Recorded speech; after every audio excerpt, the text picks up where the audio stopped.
living free. Robert Ferguson's got the plan you need. With diet-free life, it's the key. No more starving, getting rid of inflammation. Choosing healthy choices, providing you with sound information. Bringing balance to hormones and insulin through food. With DFL, teaching you food choices to see you through. DFL, we're teaching you to eat food right. Teaching you to pair food with each bite. Balancing our body's microbiome, feeling so right. With diet-free life, your health's futures lose pride.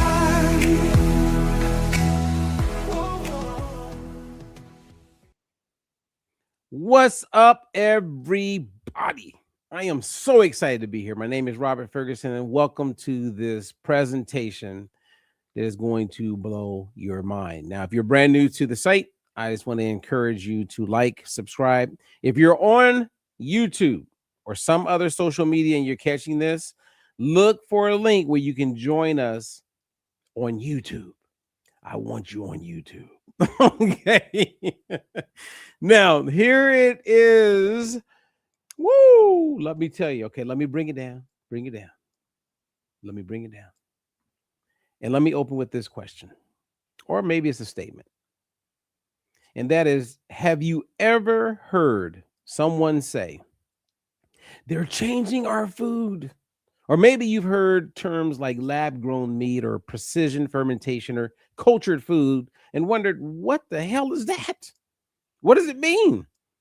Well, in this video, we're going to find out together. See, a few weeks ago, I came across a fascinating video by Ella from the YouTube channel Currently with Ella. And she raises some important questions about where our food may be headed and introduces technologies that many people never heard of. I thought it would be very interesting to watch parts of her video together. And we'll pause along the way and explain the science and separate facts from assumptions and discuss what we know, what we don't know, and why this conversation matters. Now, before we begin, I want to make something very clear. This video is not about attacking technology. It's also not about promoting it. My goal is much simpler. I want to help you understand what's happening so you can make informed decisions for yourself. Because whether you support these technologies or not, I believe consumers deserve to understand how their food is being produced. I'm a big believer in being informed. And there's a lot of people that talk health and talk wellness and talk fitness, and they're not informed. And what we're going to talk about today is going to be fun, but it's going to be educational. Now, Ella, I'm going to give you a little snapshot of who Ella is. And then I'm going to bring on a health coach, a nutritionist, Coach Christy. And we're going to watch some video of Ella's together. But then we're going to have a conversation. And you're welcome to be part of that conversation, whether you're live or catching replay, because it's going to blow your mind. And you know what? Before I play this first video, let me see. I'm making sure I have all my things in place. And we are in a good place. I want to give you like a snapshot of kind of where we're going, right? Like many people buy protein powders. Many people buy energy bars. Many of you are buying health-related products, and you're really looking for something that has a good amount of protein in it. Well, when you understand how, like, let's say whey protein is made, normally you have a cow, and that cow will eat grass, hay, feed, and the cow eventually produces milk. And the milk is then processed.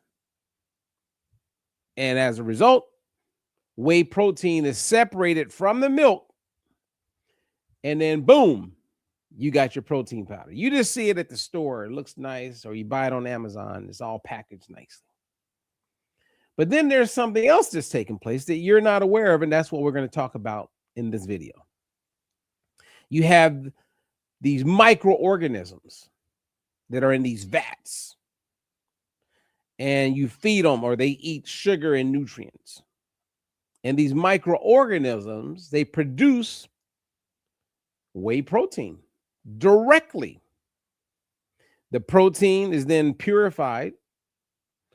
The powder is then packaged, and there's no cow involved. And they don't tell you there's no cow involved. You're probably drinking a smoothie right now, and there is never a cow involved. Now, wouldn't you want to know that? And the way things are set up right now, that doesn't have to be this close. It is what it is. Now, some of us just want to go through life and just accept things the way they are. That's not me. And so this channel and what I talk about is for people who share that interest like me and want to be informed, right? Because I watch a lot of my friends on Facebook, and they look fit and they look healthy and they talk and they think they're all that, and they are so far from it. It's mind-blowing to me. I just giggle and laugh because I can't even reach them because they're so caught up in what they think is all that. And their only real proof that they think what they're doing is helping and working for them is what they look like in the mirror. It's pretty sad, actually, because I've lost a lot of friends that look good in the mirror. Oh, yeah. And we will continue to lose many of those friends, and many of them will get dementia and Alzheimer's. And the sad part is they did a lot of things right. We'll be able to say they did a lot of things right, but they were uninformed. And then as a result, we don't get to talk to them because they ain't here to talk about it. And that part is sad. So what I'm going to do is I'm just going to play a quick video clip, and then I'm going to bring on my guests, and we're going to have this conversation. It's going to be interesting. It's going to be fun. And let's have fun. Let's treat it like where I'm sitting in your house. You know, me and Christy, we're just hanging out with you, and we're just having a conversation. You know what I mean? So here's the opening of Ella's video. And then I just want to give you an idea of where we're going. And in this opening, she makes a couple comments that are interesting. Okay. And I'll recap on that, and then we'll have some fun. Okay. Let's check it out.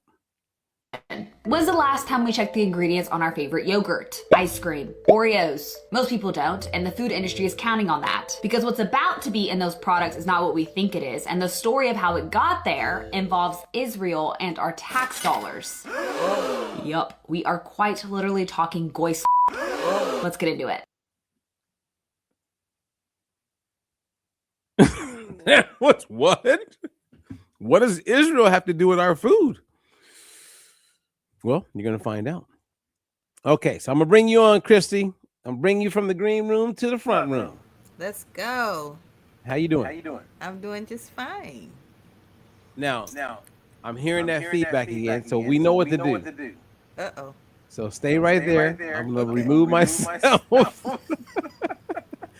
And then I'm going to come right back. Okay, just stay. Here we go.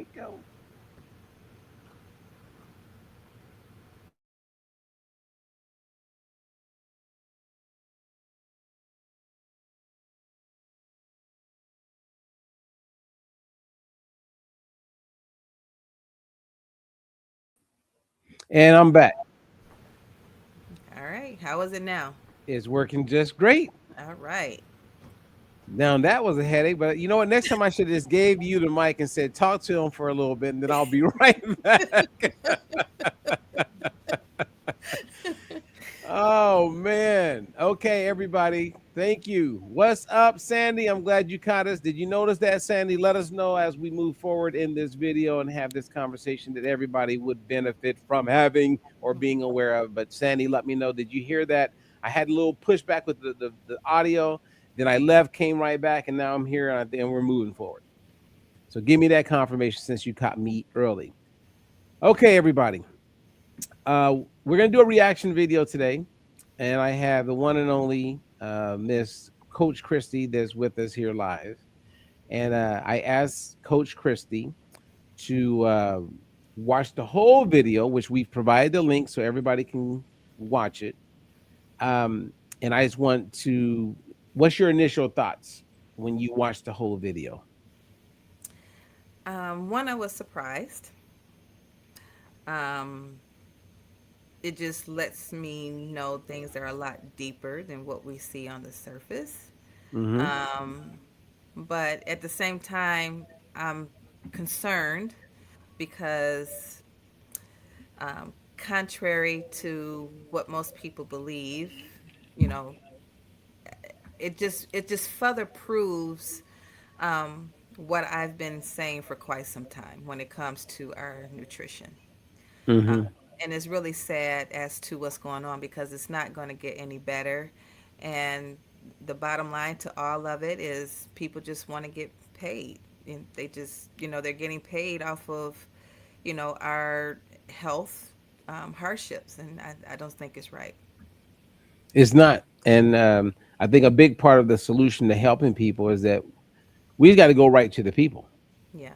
It's interesting. This morning, one of my a lady that I coach on and off as far as nutrition, um, she scheduled a coach call with me this morning, and I was happy to see that because she's going through like one of our online programs right now. And we get on the phone, and she's a black female school teacher, educated, and she goes to her doctor, and this is why she scheduled a call with me because she went to a kidney specialist and they wanted to put her on a GLP-1 drug. She went to her regular doctor. He wants to put her on a GLP-1 drug and a statin because he said her cholesterol was high and she's like kind of freaking out. But then she was talking to the nurse assistant, and the nurse assistant is like, nah, that's I wouldn't put you on the statin. Your HDL cholesterol, which is considered the good cholesterol, is really high, which they should be like celebrating her about that. But because that's really high, combined with her LDL, what they consider bad, put her over the total cholesterol. And so the doctors are pushing the statins on her, the cholesterol medications. But the nurse assistant's like, nah, I see that completely different. So while she was in the midst of battling, like, okay, well, hell, who's right? Do I listen to the woman who's doesn't have the credentials as a doctor, or do I listen to the doctor who has the credentials? So she called me and was like, what's your take on it? So now I'm just a third person coming in. And as a result, and why I'm bringing that up is not the outcome of what that conversation was. It was the fact that she was doing her due diligence. Hmm. You know what I mean? Like, Yeah. not that I had all the answers or not that one person, but it's like, let me use a little critical thinking. And because I do know Robert and I've coached him, he's another resource. So let me just then take it all in and then make a decision. But she's an educator. And I don't think everybody needs to be an educator to get this. But um, when you're an educator, most of the time, you have critical thinking. You know how to like ask questions. Right. So anyway, um, I think that ties into what we're about to cover because if you ask questions, eventually you will come to what we're about to expose or share with people. But if you never ask questions and you just, yes, sir, I'll do what you tell me what to do, then it is what it is. What are your thoughts on that? Um, I think being an advocate for your health is way more important than just taking things that people say at face value. Um, even with us, I've been getting informed by you more so. I mean, I'm so knee deep into it.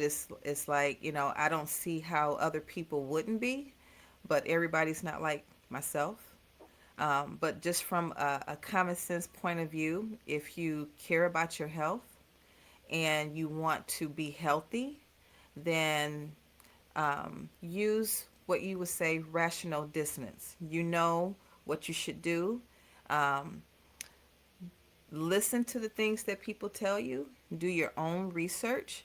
Make sure things match and line up. And once it does, now you're more informed where you can make a more educated decision about your health, because at the end of the day, you want to be healthy. And unfortunately, we love our doctors, but they're trained on a different way of helping us. And as you can see, it has not been helping.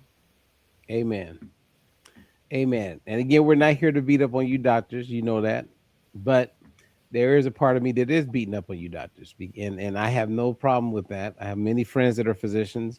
And I was telling my client this morning, I said, my friends are like, oh, okay, when I'm with them and I'll be the only one that's not a physician. And they're like, okay, well, what has Robert got to say? And I go, well, you know what I got to say. I know what you guys don't know.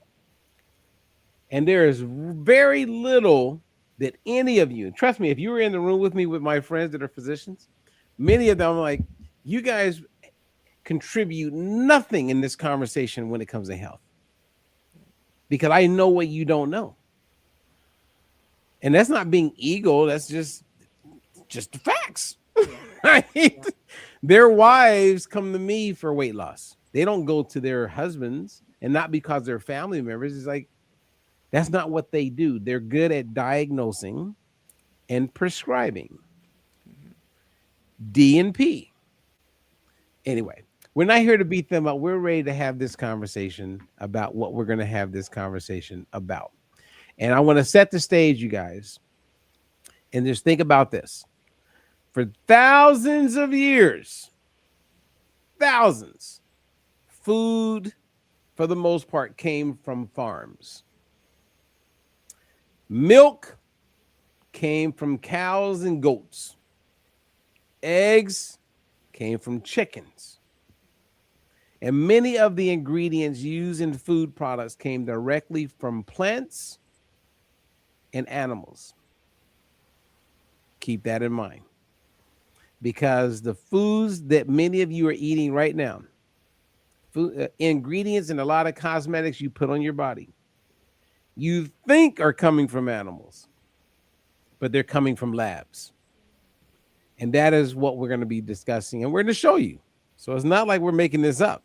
And that's what I like about what Ella put together, right? We both watched a video by Ella, and I made the link available. You can watch the whole video. And as I watched it, I found myself pausing over and over again, Christy. Not because I disagreed with what she was saying, but because there was so much to unpack. Yeah.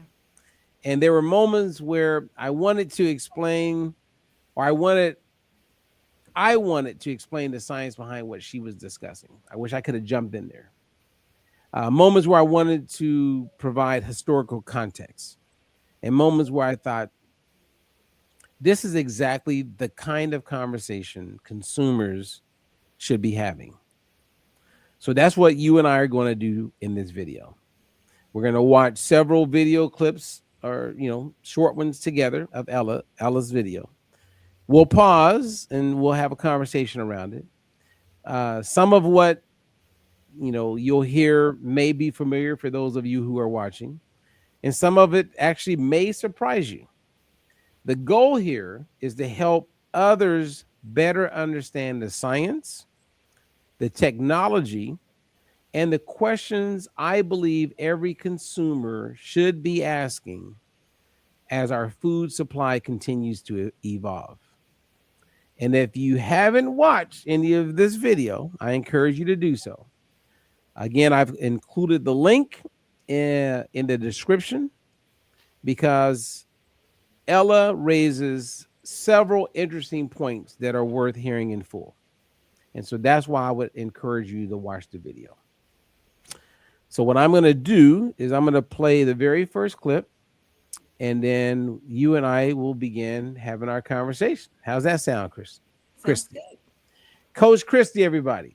And Coach Christy's information is provided. So if you have questions or you want to reach out to Coach Christy, those of you, especially in the state of Michigan, that's where she's at. You guys should be proud, uplift her, and, take care of your people who are making a difference in this world. So let me set the clip up, and we'll watch the first one. First, let's talk bioreactors. A bioreactor is basically a giant industrial tank. Okay. And do you hear that feedback? I don't. You're not hearing that, but I am hearing that feedback. Okay, let me try it one more time. First, let's talk bioreactors. A bioreactor is basically a giant industrial tank. You put cells or microorganisms in, you feed them nutrients, they grow, they produce something. Think fermentation with beer, yogurt, kombucha, but instead of making alcohol, you're making. Okay, so we are definitely getting some feedback from, like, you're not hearing it because you're in the room with me, Yeah. but there's feedback in it, which is unfortunate. And I don't know where that is coming from, and I'm not going to fight it. So we're just going to have a conversation about it, which is unfortunate. Yeah. The link is provided, you guys, so everybody can watch it. I don't know where the feedback is coming from, but there's feedback there, and we're just going to just have a conversation about it. I'm not sure exactly where that's coming from. Again, you know, we attempted to do this video before, and we were having some challenges. And I don't think it's a conspiracy thing, but I'm going to have fun with it and say it is. They don't want us to do this video, so you guys become informed. Exactly. Oh my God. It's like, okay, so here's the first thing that takes place, what you're going to learn. A lot of food that we are eating, okay, is coming about as a result of this thing called a bioreactor. And a bioreactor is simply a machine that creates the perfect environment for living cells, or what they call tiny microorganisms, to grow. So if you think of a bioreactor as like a greenhouse, the greenhouse gives plants the right temperature, the right light, the right water, the right nutrients to grow. A bioreactor does something similar, except instead of growing tomatoes or growing lettuce, it grows cells or microorganisms. And if you didn't know it, these things aren't new. Scientists have used bioreactors for decades, right? They've made like things like insulin is made with bioreactors, certain vaccines, Christy, vitamins, enzymes. So the technology itself isn't the main story here. The reason we're talking about the bioreactor is that because companies are now using bioreactors to make ingredients. And that's really what the conversation is about. So when you watch the video and she talks about bioreactors, for you, Christy, when you first looked at that, I don't know if it was new to you or not, what was your first thought? Actually, it was new to me. Um, and I was a little confused at first when she started explaining about, it had, microorganisms and, things that is being produced in this bioreactor. And so it didn't really make sense. I'm like, how is that even possible? If it's not coming from the earth, how are you able to do this? What are you using? So I kind of got a little bit of where she was going in the beginning, but I still wasn't sure. I still wanted to hear more of what she had to say. Okay. So, so with the bioreactor, in short, like when you go to, like think of these big vats, and I will be able to share some type of screen here with everybody, but think of these big vats, and these vats, like when they make wine, they put them in these big steel containers. Yeah. And to make wine, you add certain things to it so that it ferments. And then over a long period of time, you eventually have wine. Well, what they're able to do now with these bioreactors is that they can get certain genes, if you will, from certain animals, and they can put them in these vats, feed these microorganisms, and then the microorganism eventually becomes what we end up eating as food. Okay. Wow. Really? So that's now when they did that with fake meat like Beyond Burger or Beyond Meat, and some of those other products, the pushback was people were like, I'm not eating, I'm gonna eat real meat. So we saw it coming. You know what I mean? Like I can go to the store and go, I'm not eating that. If I want a burger, I'm gonna eat a real burger. If I want like bacon, I'm gonna eat a real bacon. I don't want anything that's made in some factory. So there's been a lot of pushback against that type of food that they know is bioengineered. Mm-hmm. But what everybody's going to learn today in our conversation is that it's not just the food that you can buy in a package, it's the ingredients. That's the part that blows my mind. Yeah. Is that, let's say you wanted to buy Oreo cookies, and most people, I don't need Oreo. Here the point. They can take the ingredients or some of the ingredients that make Oreo cookies, and those ingredients are bioengineered. So what would normally have come from a cow or come from nature is now created in these labs. Mm-hmm. And that's the back door. The front door is like putting Beyond Meat in front of you. And you go, and you can choose, I don't want to eat that. But what if you're eating something that you normally eat, but they change the ingredients, and you don't know they changed the ingredients because the package of what you eat is still the same? Yep. That's the part that I would love to get people to like become aware of today. Like I don't know, did you pick that up when you watched the video? I did, and it's very scary, because. So I'll go with this thought here. When I was in an AIP protocol, one of the things that I learned in that program was look at the ingredients. And now, And what is AIP protocol, if you don't mind me asking? It's autoimmune protocol, Okay. where they teach you how to eat for inflammation. So it's basically, how to eat more cleaner, and stay away from foods that causes inflammation. So that's where I learned to look at ingredients. Now, from watching this video, what was scary is that, just like you said, the packaging is still the same. But how do you even know that the ingredients that they were using before is even the same ingredients? You don't know, and they don't have to disclose it. Exactly. And so that's the part that is scary, because it's like, well, do you really know what you're eating?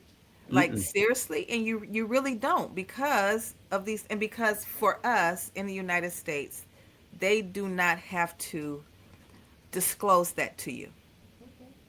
And that's the scariest part. And then it kind of continues as to why you have so many people continuously getting sick, having health issues, and it's coming in people that don't even have bad habits like drinking or smoking. I mean, you're just seeing it, and that's the part that's sad to me. Oh no, it's horrible. Yeah. Okay. Now, do you hear feedback on me again? I do not. Okay, I'm here. Are you still hearing feedback? Oh my goodness! Like, what is going on? All right, so did the feedback go away? Yeah, it went away. Okay. Nope, it didn't. I'm like, I don't hear it. All right, so do me a favor. Can you hear me? Yes, I can hear you. So you know what? I just figured out where the feedback's coming from. What's that? It's coming from you. It's not coming from me. Oh yes, it is. Okay, all right. Mute yourself right now. Yeah. Okay. All right. So everybody notice how there's no feedback at this very moment. There's no feedback. So that means that Coach Christie must have another browser open. It could be on Facebook. It's going live. It's going somewhere, and that's where the feedback is coming from. So it's not me. Okay. Okay. So Yes. is this better? All right, test. Nope. Nope. We can hear it. So you either have your phone on, you have something else on. Another browser is playing somewhere. So you got to look into. Okay. So no Facebook, no Okay. other. So look, Sandy, you guys saw that, right? Angela, you guys saw. It's not me. It is not me.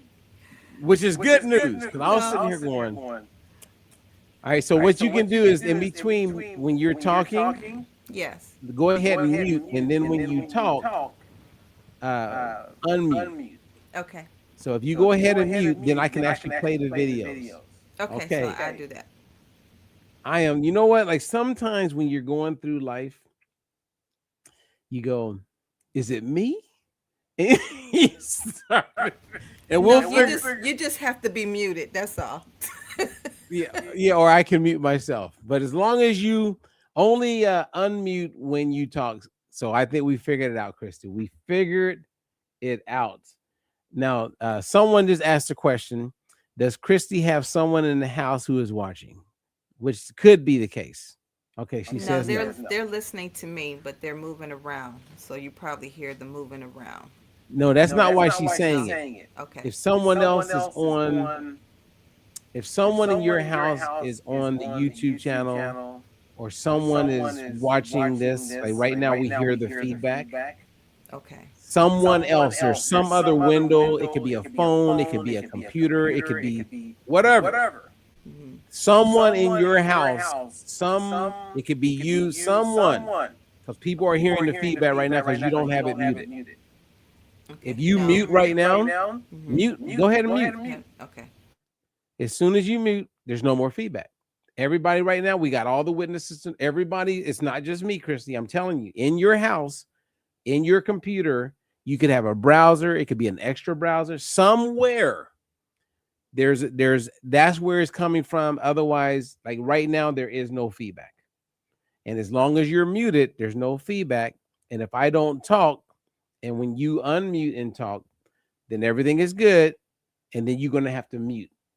So I'm going to be able to, the good news is I can play the videos.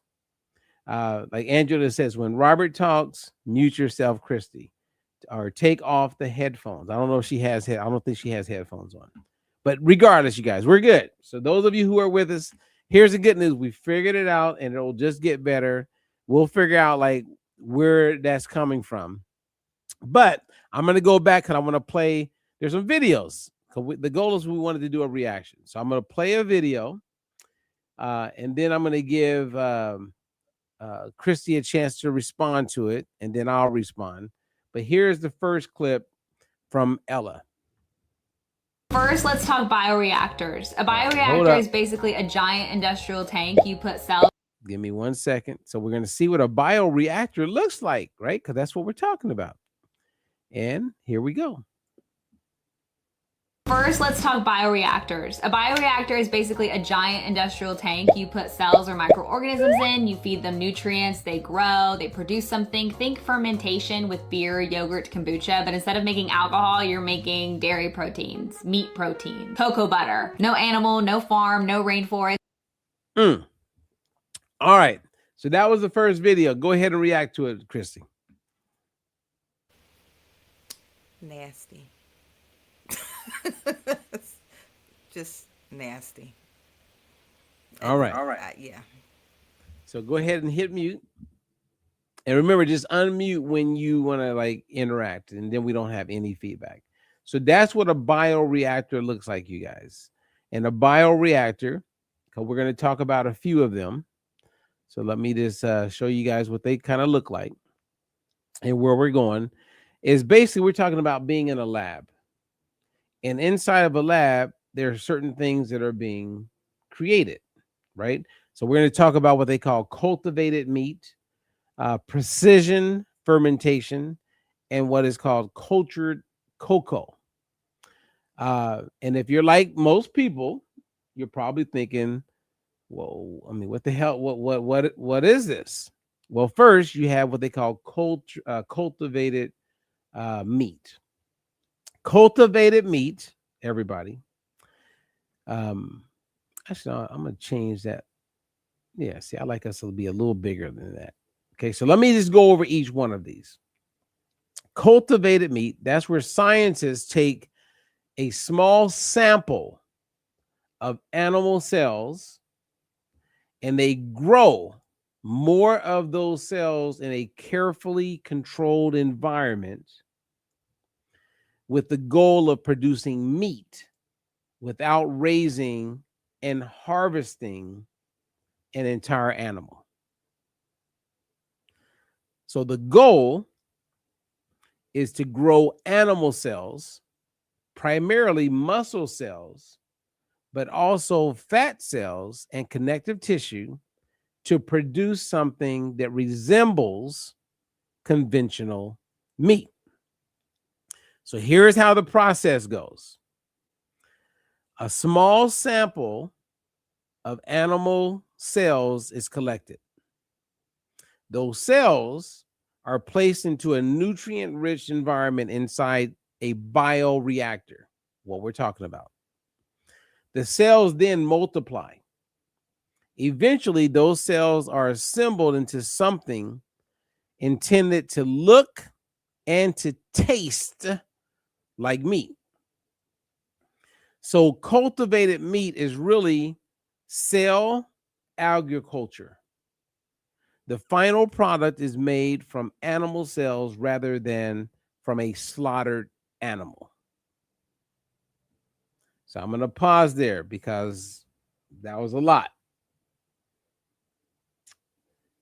Anybody have questions about that? Because this is real and this is happening right now. Now, there's some states that are like, no, like you can look at Florida and there's certain countries, nope, we do not want to allow lab meat, grown meat to be like, but in certain states, and you guys got to go AI this, YouTube it, Google it, look it up. You may have gone to a restaurant recently and you're eating cell agriculture. You are eating cultivated meat that you ordered chicken, I don't know, pasta. And that chicken was never a chicken the way we know chickens. That chicken was grown inside of one of these vats. What are your thoughts just on that? We're talking about cultivated meat, Coach Christy. Well, that explains why the meat doesn't taste the same, number one. Two, there's no nutrients. You know, it just tastes good because everything they put on it. But I don't know. It's just.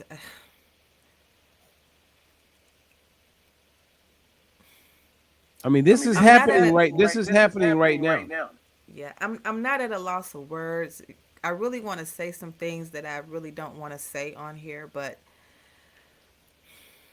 I don't know. It just really makes me feel some type of way, especially for people that want to get healthy. They use meat as a protein source, you know, to get their protein in and, you know, that they need when they're, you know, trying to either build or just eat healthy, and to know that you're not really getting what you're buying is very sad.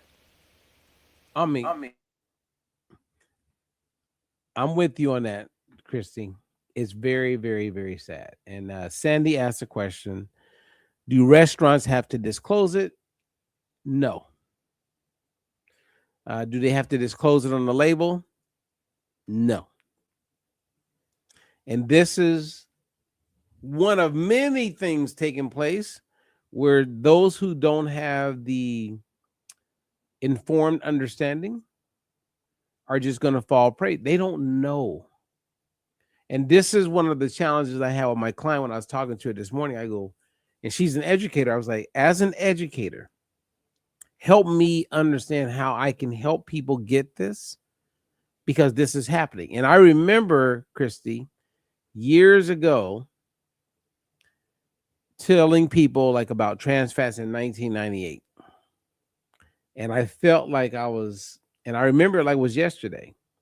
People looked at me like I was crazy. And we now know today that millions of people died prematurely because trans fats were in the food supply. And we know that what I'm saying is true because the FDA lost a lawsuit and was ordered by 2018, all trans fats had to be removed from being part of the foods. So I'm vindicated. This is a fact. And so some people who will watch this video, they have grandparents, they have friends, they have people that are no longer here because they were eating trans fats. And the same things that took place then are taking place now as it pertains to cultivated meat.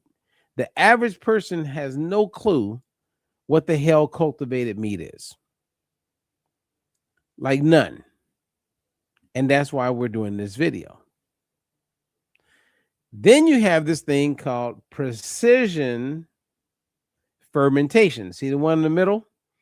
Precision fermentation. Precision fermentation. So I'm going to play another video clip and then we're going to react to it. This is from Ella.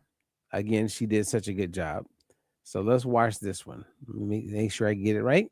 Versions of this that you need to know about. The first is cultivated meat. This is where you take a small biopsy. You can hear her, but I want you to see it. Here we go.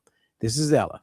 There are 3 versions of this that you need to know about. The first is cultivated meat. This is where you take a small biopsy of cells from a living animal, no slaughter required. So here you go, vegans. You drop them in a tank and the cells multiply into this mush of muscle tissue that you then press into the shape of a steak or a burger patty, whatever the product's supposed to be. The second is precision fermentation dairy, where you take the specific gene responsible for making milk protein in a cow, insert it into yeast or bacteria, drop that into a tank with water and sugar. The bacteria then multiplies and produces milk protein as a byproduct. Again, no cow, just a tank.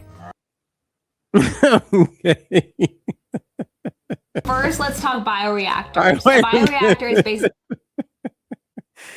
Oh man, this is so crazy. All right.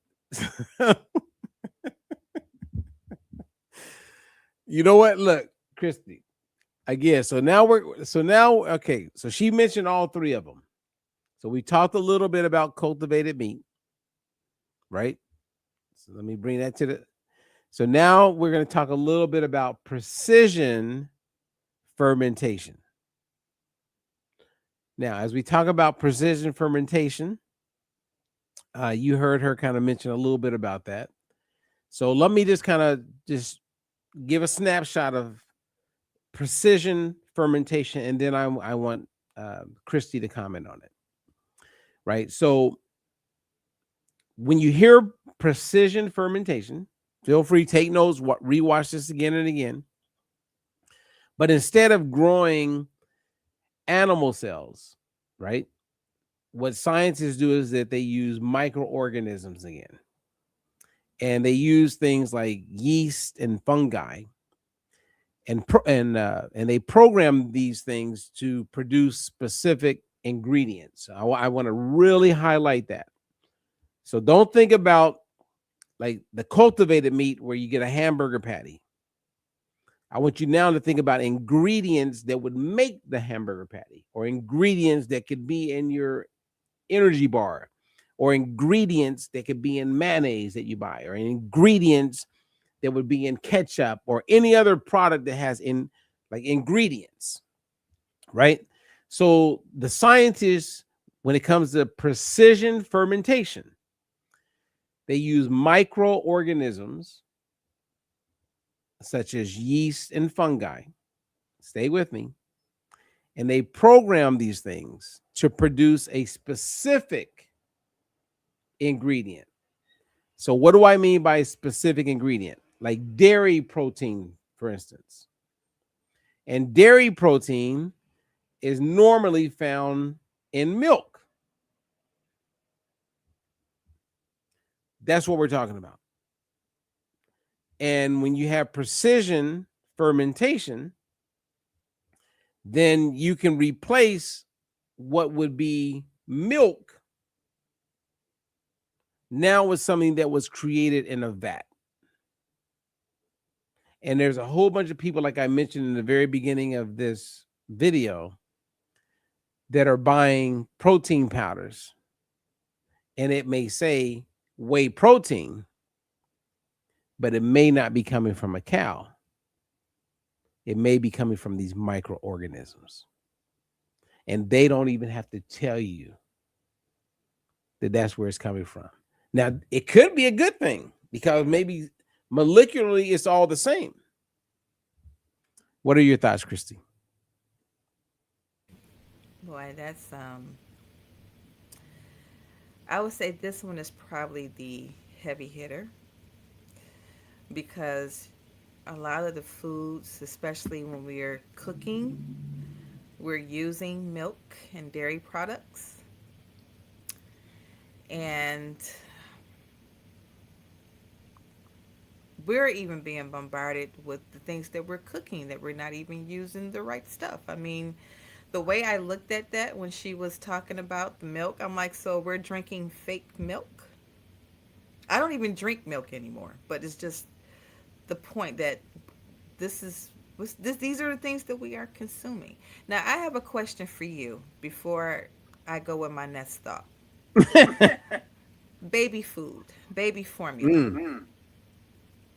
Would this be a part of that as well? Okay. So, with that being said, and I might go off a little bit, but you know how so many babies are having problems with digesting their baby milk? Say the parents are not able to breastfeed, for long periods of time. And so now they have to, go to baby formula. Some of them use the powder. My youngest daughter was one of them. She was considered lactose intolerant. And I just go back and I think about all of that. And I think about the babies that are being born. The mothers have to feed them. They're giving their children milk at school. Some people still drink milk at night, to help them sleep, warm it up. And we're not even drinking real milk. Some of us like to have butter on our corn or when we make our biscuits or whatever, you're fixing. And the ingredients that makes that up is not even real. So it's like, now I understand why you have so many people that have autoimmune diseases or illnesses, because this is what we're consuming. And they're proving it and saying that it's okay for consumption, and this is what it's doing to us. Oh, and it gets even worse than that.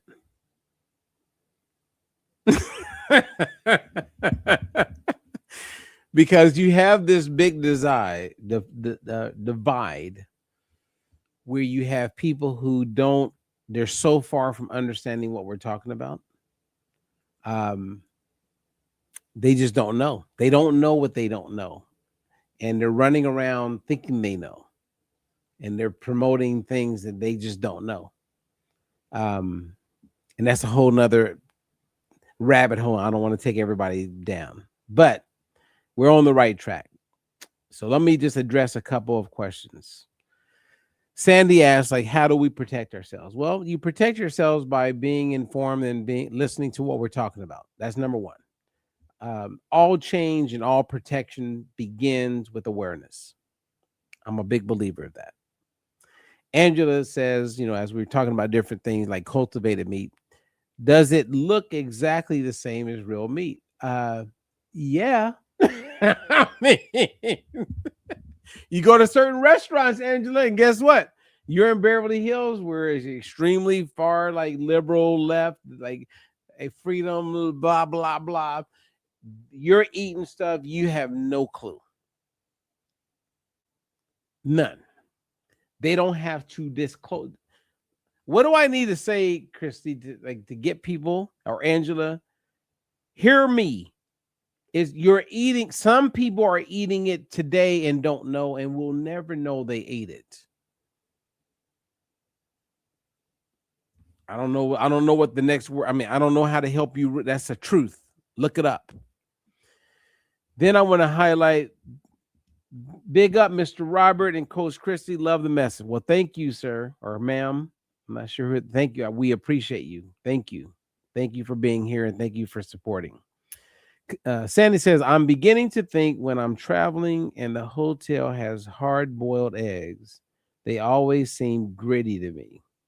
My guess is that they are fake. All right, so I'm going to say something, and I know I want you to comment on this, Christy. If you eat something and you have wisdom, Sandy's in her 60s. You have 60 years of life. That's called wisdom. Never deny your wisdom. And never deny your gut feeling. And I think that's one of the problems that we are having right now, is that people are like, I don't know, something's off. Guess what? It is not. It is off. All right, Christy, go.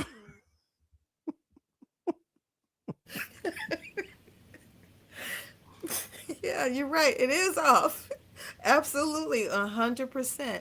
You have to follow your gut, and I would never forget this. Usually when people say things to me, I listen, but when there's something that someone says and it sticks with me, that's because that is something that is very valid. You have said numerous of times about using rational dissonance.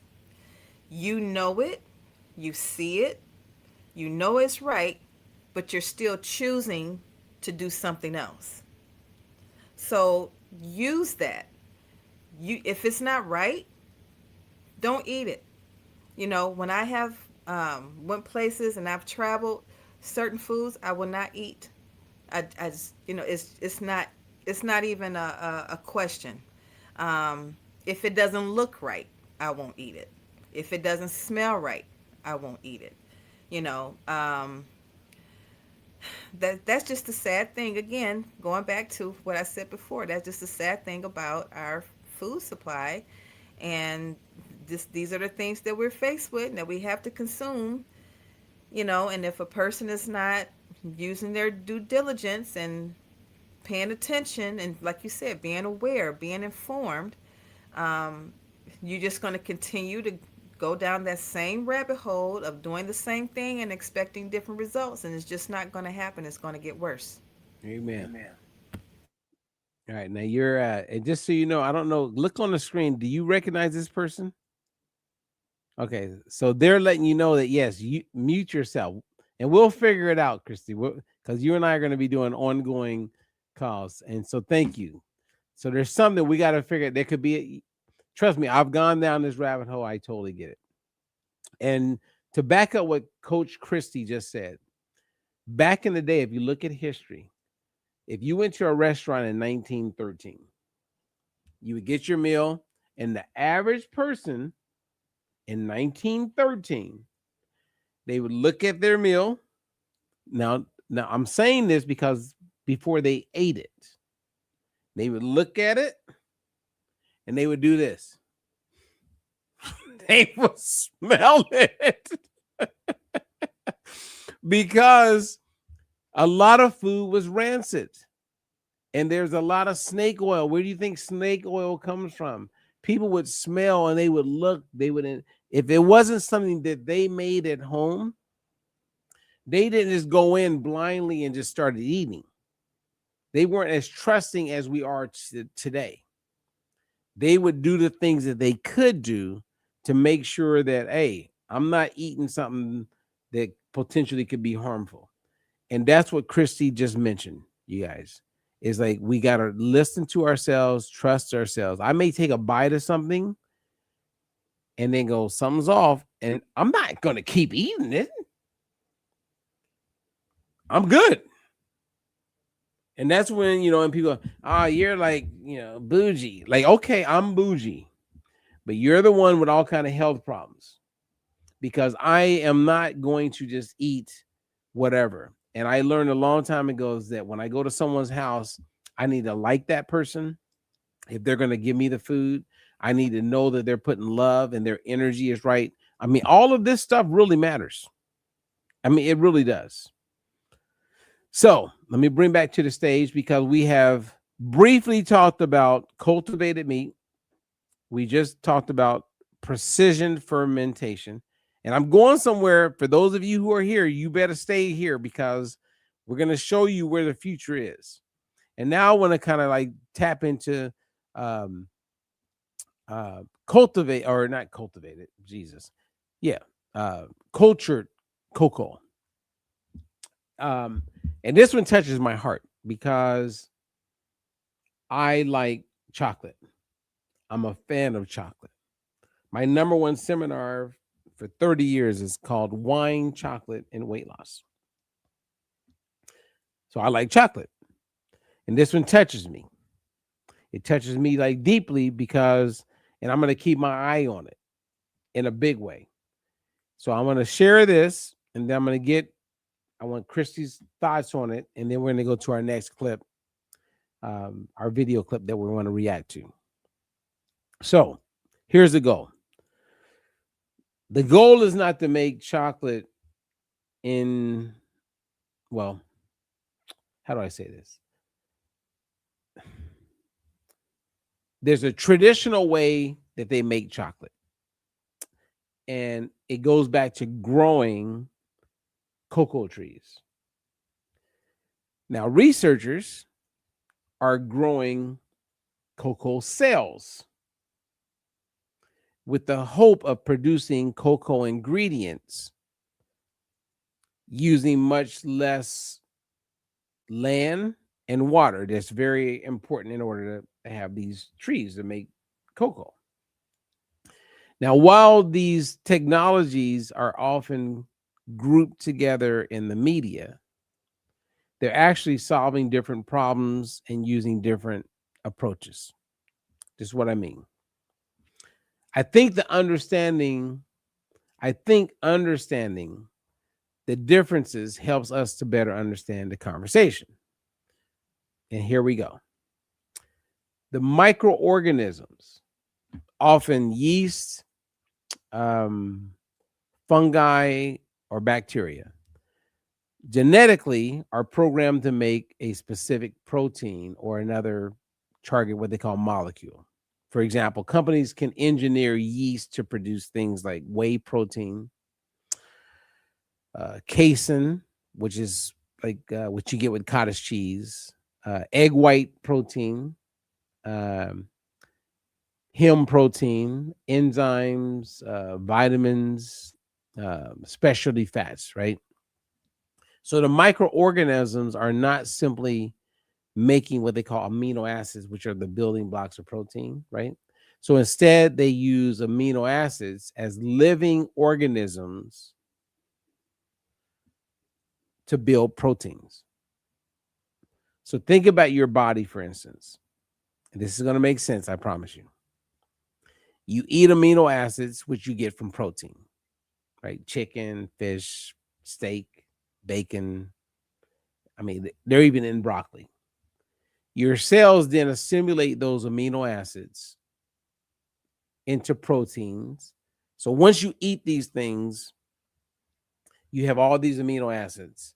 And once they're in your body, they can assimilate into proteins like insulin, which you hear about for diabetes, et cetera, or collagen, keratin, which is very important when it comes to nails and skin and hair, hemoglobin. You hear about hemoglobin A1C, but that is a protein. Precision fermentation is very similar. The microorganism builds the entire protein, not just the individual amino acid. And this is coming from a vat in a lab. And the distinction is important because when When companies say they're making a dairy protein, they literally mean proteins such as beta lactoglobulin or casein, not isolated individual proteins. And this is where it gets really interesting, right? Because once you have those proteins, you can do anything. I mean, like literally. And if the government doesn't make it where it's disclosed, all we know is that we're getting protein. Like we don't know. They don't have to disclose it. So you could, and we don't know, like when I said earlier, like technology, we don't know long term if this is going to be net. We don't know. I mean, I believe in God, I'm a Christian who believes in God.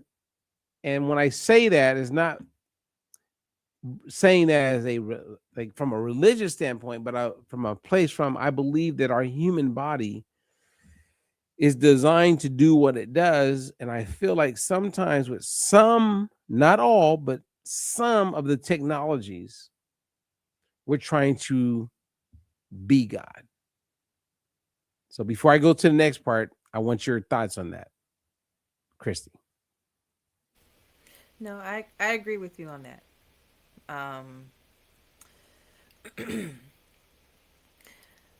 I feel that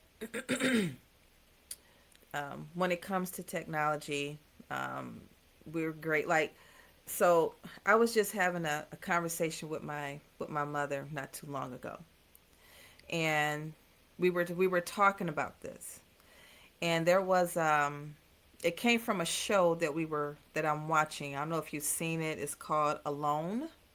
These people are it's like 10 people. They go to some place up in the Arctic, and they have to be there for so many days and live off the land. And what they're doing is literally eating off the land. The rabbits, the hare, a moose, fish. They're eating pike, all of those things. And so I'm looking at this and I'm like, this is what our ancestors used to do. We have come so far from nature that we're not doing anything that kept us healthy in the beginning. I mean, I'm quite sure there were some things, that we might have been missing, but we still were a lot more healthier then than where we are now. And that is because of technology, them making the foods for us, and I really don't understand the concept behind it. It's like I get it a little bit, but it's like if you can't tell, it's almost hypocritical. You can't tell a person you need to eat more from nature. You need to eat more natural dense foods, but we can't because most of our foods is being made in a lab. And we don't know that because we're just trying to live every day. We're trying to survive every day. Yeah, it's pretty sad, right? Because you have a lot of people who think they're eating healthy. They think they're doing everything right. But soon they will realize they got bamboozled again. And that's the sad part. Now, as I prep to share with you guys our third clip that we're going to respond to, I want to highlight a couple of things. Not all food biotechnology is the same. We touched on cultivated meat, precision fermentation, and cultured cocoa. These are three different technologies. So let me bring that slide up again. Let me bring it up again. Boom! Look at that. Those are three different technologies. And there are technologies that you want to be informed about because it's happening. And I can't imagine once you know what we're talking about, and if you don't get it or you're having a struggle with it, it's not you. I would say it's us, and we'll get better at communicating what our goal is to communicate. But each of these different technologies have different goals, different methods, different questions that consumers may want answered. Now, the video that Ella does, which I recommend you guys watch, Ella makes what I think is one of the most thought-provoking statements in her entire video. From the last video to one I'm about to play. She says the final protein may be the same because we're in a protein-rich centric world. But the process is different. And that's when the game changes. Like if you're a health coach, you're a nutritionist, you're a nurse, you know, all these people out there that say they are trying to help people. Everything we're talking about, if you don't know it, you're falling short. So stop. It's almost like a pastor, in my opinion, where if I was a pastor and the Bible says very clearly that you're going to be held accountable to everything you share with the flock. That's a lot of pressure. I mean, it's not pressure when you're being honest and being real, but it's pressure for the liars out there. And there's a whole bunch of them. When it comes to health, I really treat it the exact same way.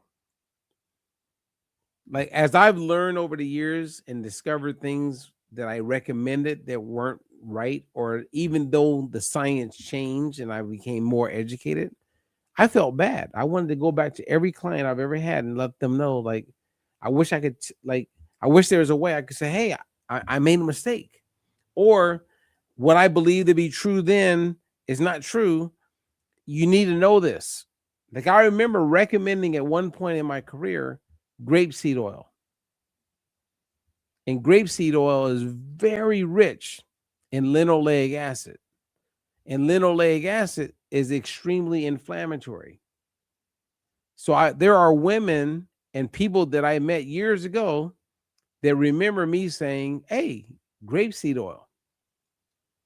And they're using grapeseed oil from what they heard me say in 1999. What they heard me say in 2006. They're probably still using grapeseed oil, and it breaks my heart because I know that grapeseed oil is not something that is helping them.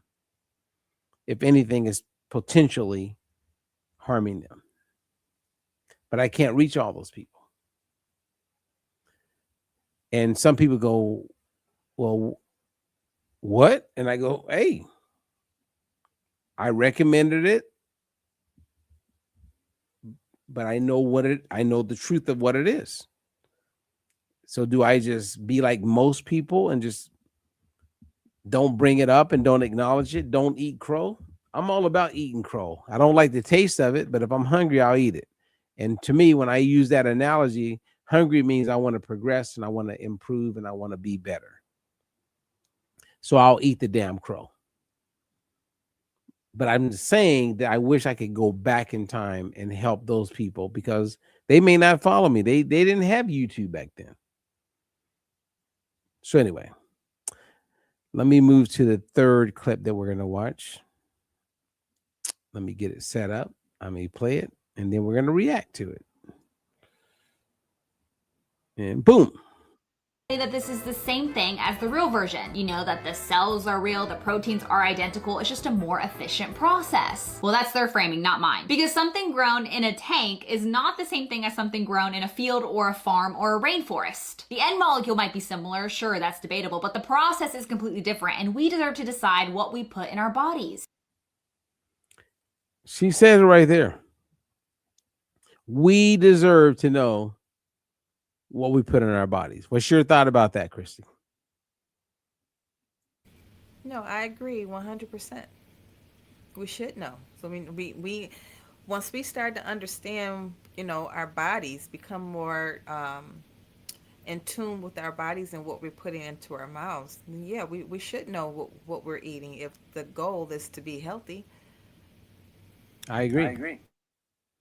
And the point that she raises here is very important. She says that while the end product may be similar, or in some cases even chemically identical, the process used to create is actually very different.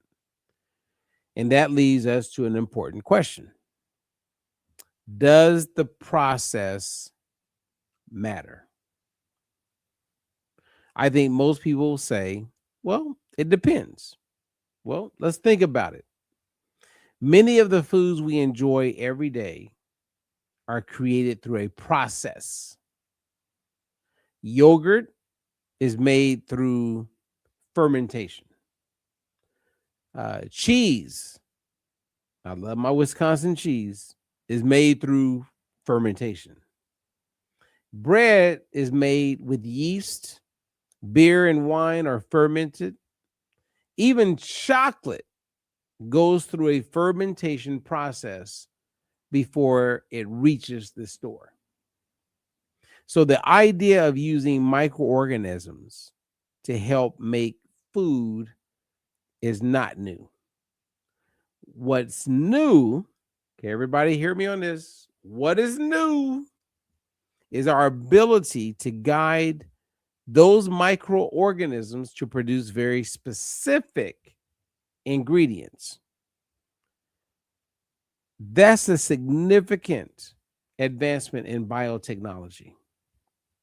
Now, whether someone is excited about that or cautions about it is a personal decision. That's up to the individual. I believe it's important that we understand the technology before we decide how we feel, keywords, feel about it. So, Coach Christie, when you heard Ella say that, what was your response or what was your thought? I actually agree with her. Um, Understanding the process of how things are, how our food is being manufactured is very huge, because you want to make sure that you're getting that nutrition that you're supposed to get from it. Um, how I look at it when she said, it's not so much about, the result being the same, but how it's being manufactured, how it's being processed. Um, I thought about the same thing even when they're making supplementation and they say that it's coming from a food base. I mean, how do we know that, if it's coming from actual food? Because, our food is, majority of the food is, is bioengineered. So how do we know those things also? So I think it does matter, in the literal sense. Mm, I agree with you. Now, there's a couple questions that came up. Coach Sandy put out there: does buying grass fed and or organic even matter? I mean, I think it matters. Um, but the thing that I believe it matters more is making sure we have an adequate that we're in balance when it comes to our natural body's ability to protect and to defend us. This is where balanced oil it becomes very important. This is where making sure you eat a lot of foods rich in antioxidants becomes very important, because we're going to constantly be put in front of or be introduced or become um, thrown into environments or situations where we have free radicals, oxidative stress. And if we don't have enough protection, then we're setting ourselves up to lose. So at the end of the day, really, if you think about it, like as the world changes and pollution becomes bigger and we're exposed to more glyphosate and all these negatives, you could work hard to avoid those things. And you can buy organic, but what if organic is not organic? And you find out later that you've been buying something that was organic and it's not really organic and it's still packed with all the things that can cause harm. What did you do to make sure you have increased protection from an antioxidant standpoint? Like, for instance, if I buy a food that says it's rich in vitamin C, and we all agree that vitamin C has antioxidant protection, I would rather buy vitamin C that doesn't come with glyphosate, let's say it's organic, compared to vitamin C that's not organic. Now, they could be lying to us. I'm still getting the vitamin C, but I think that's a worthy risk to take. I mean, I hope that makes sense. And I'm not like, I'm trying to simplify it so that everybody gets it. But think about what you can do to protect yourself. That's the world we live in, and that is what it is. So it's not my opinion. It just is what it is. And as Christy mentioned, I think a lot of people feel the way she just mentioned. I believe that some people feel, or some people hear the words, things like genetic engineering or precision fermentation, and they immediately become uncomfortable.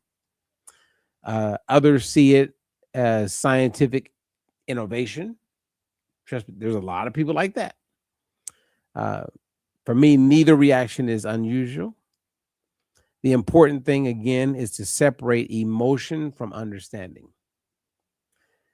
I personally would then ask all of you who are watching, should we judge a food by what it is or by how it's made?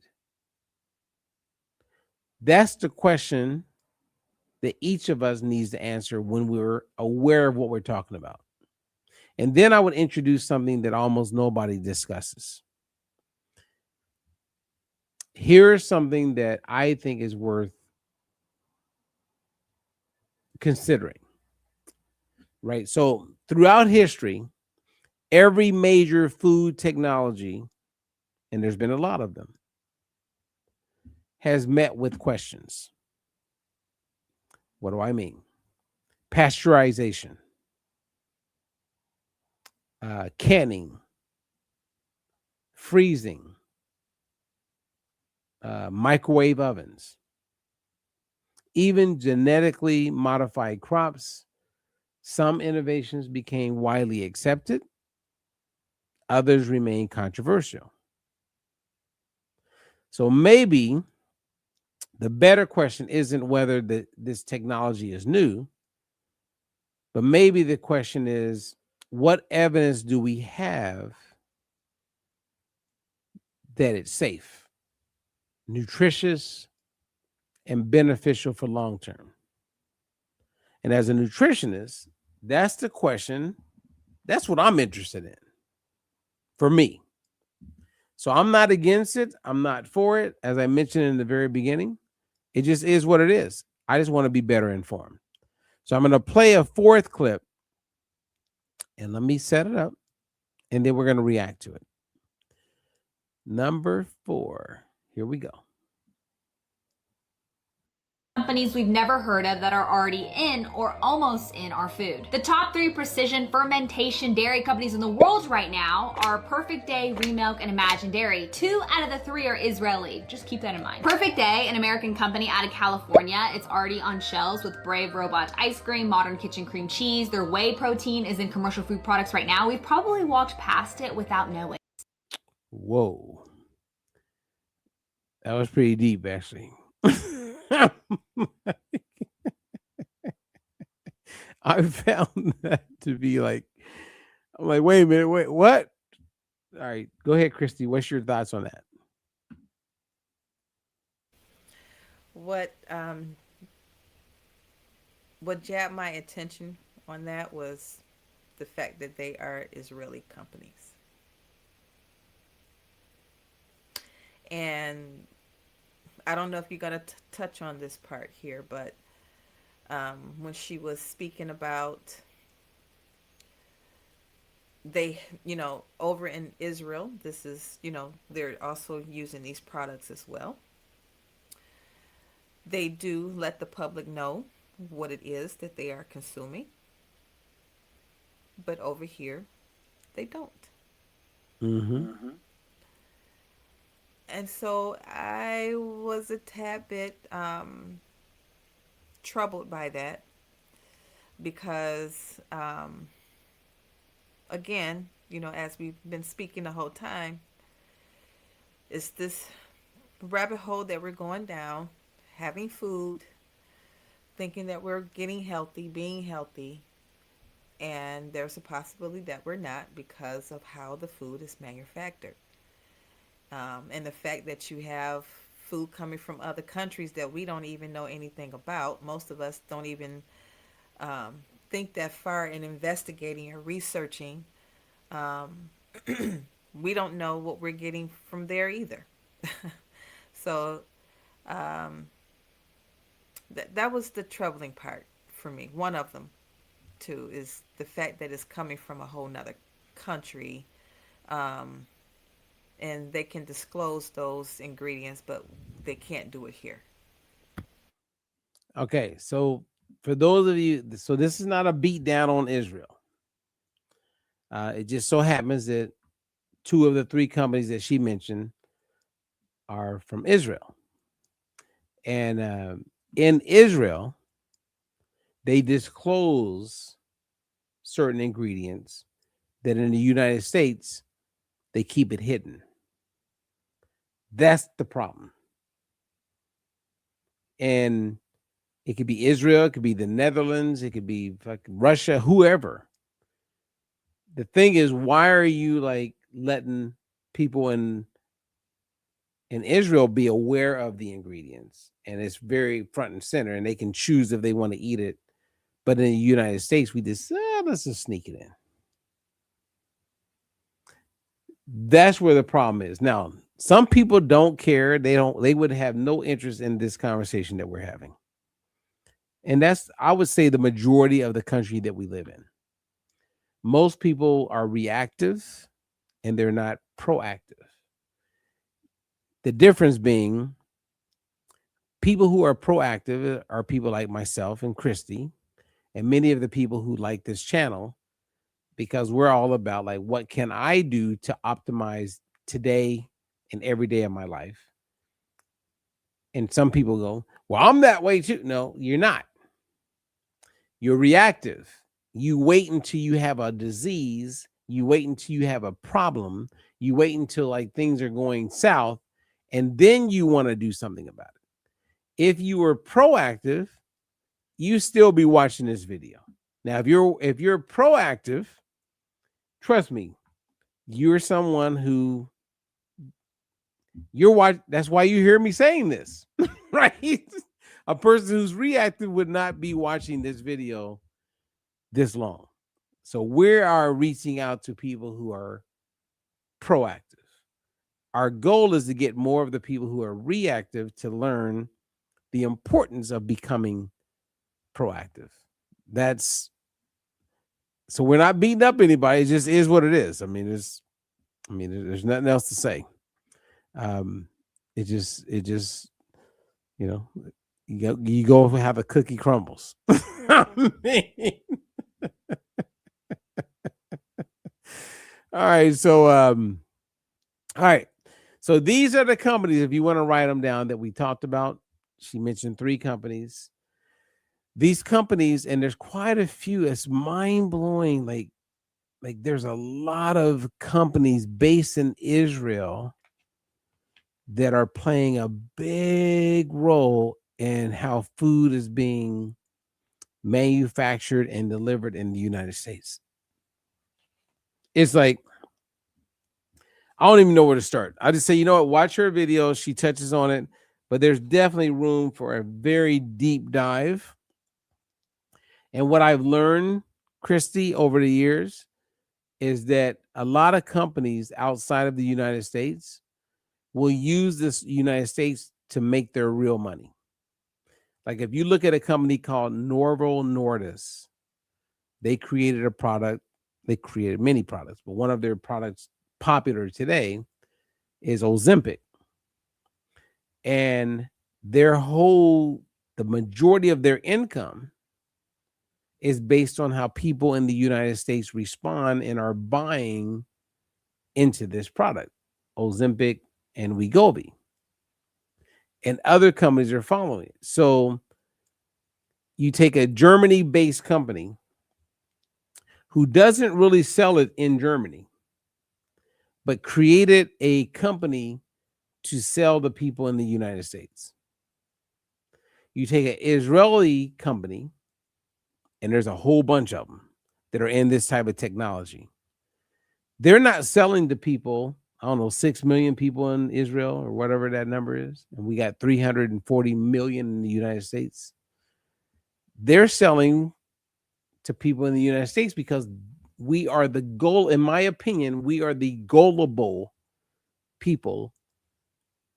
Yet we are far from the healthiest country. We buy the most crap and we are the least healthy. If we just pinned that and just paused, I would go,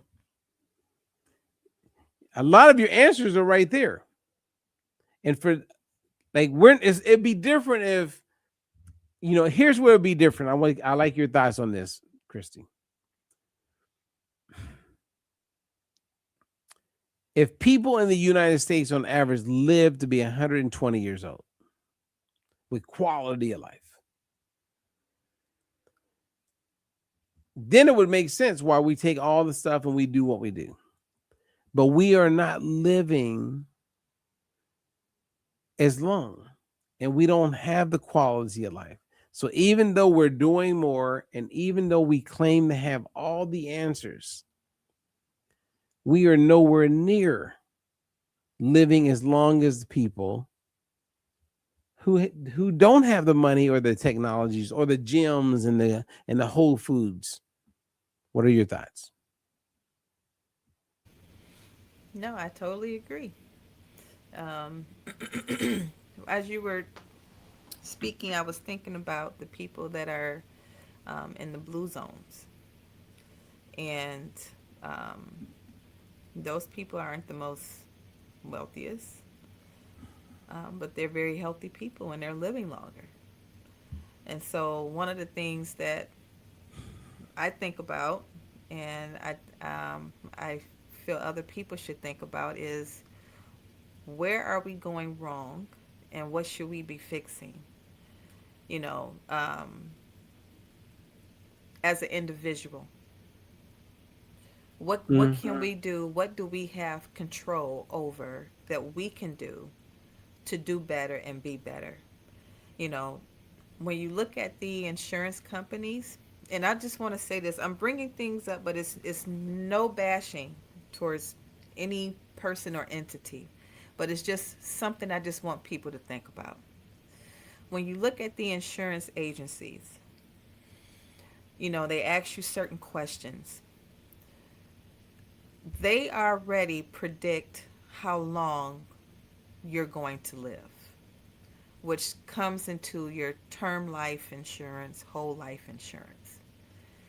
And when you think about that, ask yourself, how do they know that, or how can they predict that? What is it that I'm giving them to think that? Like, if I'm a person, I don't have any health issues or anything like that, how can you predict how long I'm going to live? Where are those numbers coming from? And as we're sitting, I know where those numbers are coming from. yes, right. And while we're sitting here and we're discussing about nutrition and health, just think about that for a second. Look at things, if you can, from a bird's eye view as far as you can, and look at the whole system of things, how everything is designed, you know, and it's a reason for that. And we all know where it's coming from. It's coming from the things that is essential for our well-being, for being here, for living. You know, no one takes accountability for that. They make more excuses than anything. So what can you do as an individual that you have control over to improve on yourself? Would you be willing to take those steps to do that? Because this video, I mean, she did a really, really good job of breaking these down, you know, and it's to get you to think, make you aware, keep you informed, because this is happening and it's not going to get better. Now, that's in my opinion. I don't feel that it's going to get better. Okay, well, I agree, and I know we've gone way longer than we thought we would go. But so I want to play. I have 2 more clips. I want to play them back to back. Okay, and then we'll have a discussion, and then we'll wrap it up for those of you who are here. Because I mean, I've enjoyed just having the conversation with you, Coach Christy. But let's so let me play. We're going to play clip number 5 and clip number 6, and I'm just going to play them back to back for those of you who have a life and you have things to do today. Okay, here we go. Front door. Okay, they're coming through the ingredient supply chain as Let me pause. Here we go. Okay, number 5 and then number 6. They're not coming through the front door. Okay, they're coming through the ingredient supply chain as unlabeled components of products we already buy. And most people don't even know that it's happening. What's interesting though is that in Israel, it looks different. For example, Remelt, they chose to label their products transparently. So Israeli consumers know exactly what they're buying. Okay, so she made it clear based on what we just talked about. And here's the last clip. Have never existed in the human diet before and have 0 long-term consumption data behind them. The FDA can tell you something appears safe to eat today. It cannot tell you what happens when an entire population eats it as a dietary staple for 20 or 30 years, because the data doesn't exist yet. In 2023, the Food and Agriculture Organization of the United Nations and the World Health Organization identified 53 potential health hazards associated with cultivated meat. Okay, now let me show you guys something real quick. When I look at this, and she talked about this thing called the front door and the back door. Okay, the front door, if you look at like Beyond Meat, Fake Meat, Impossible Burger, that's putting it right in front of you. Hey, eat this. Well, people are like, nope. So they're not doing well in the stock market, not doing well at all. The back door is when you go buy ice cream like Ben and Jerry's, or you buy some Hershey's chocolate. The back door is that what we're talking about, they're replacing the ingredients. So you're not changing the packaging. It's not a brand new product out in front. The ingredients are being changed and you have no clue. The average person has no clue about what is in or what makes that product, because they're not looking at the ingredients and it's not even being disclosed. And it's not just in products, because there's some people that are like, I don't eat Oreos, I don't eat Hershey. Okay, God bless you. Maybe you eat cottage cheese.